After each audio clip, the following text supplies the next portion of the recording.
ఇప్పుడు మనం జీడీ గోయింకా యూనివర్సిటీలో ఉన్న లైబ్రరీ దగ్గరకు వచ్చేసాము. బికాజ్ ఎవ్రీ స్టూడెంట్ ఫ్యూచర్ అనేది ఇక్కడ బుక్స్ చదవడం వల్ల, నాలెడ్జ్ పెంచుకోవడం వల్లే షేప్ అవుతూ ఉంటుంది.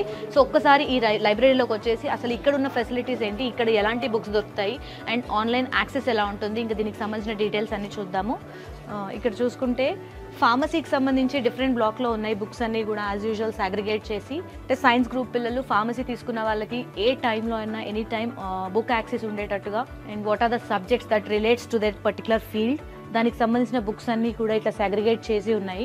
అండ్ దానికి సంబంధించి రెఫరెన్స్ బుక్స్కి కూడా సెపరేట్గా ఒక బ్లాక్ అరేంజ్ చేసి పెట్టారు బుక్స్కి సంబంధించి ర్యాక్ని. సో ఇప్పుడు మనం మల్టీపర్పస్ హాల్ దగ్గరకు వచ్చాము. ఇట్స్ లైక్ స్టడీ హాల్ అనుకోండి. పిల్లలు ఈవినింగ్ టైమ్స్ వాళ్ళ లీజర్ టైంలో they want to work on their programs ఏదైనా చేయాలన్నా కూడా they can use laptops here. Tables అన్ని దానికి బైఫరికేట్ చేసి సెపరేటెడ్గా.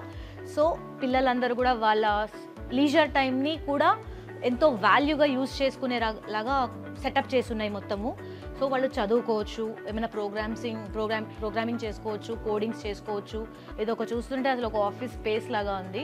సో పిల్లలకి ఏంటంటే ఒక మార్కెట్ ప్లేస్, ఒక ప్రొఫెషనల్ సెటప్ అనేది కాలేజ్ యూనివర్సిటీ నుంచి అలవాటయ్యేలాగా వీళ్ళు కంప్లీట్లీ సెటప్ చేసి పెట్టారు. చాలా బాగుంది స్టడీ హాల్ అండ్ మల్టీపర్పస్ హాల్గా కూడా చెప్పొచ్చు దీన్ని.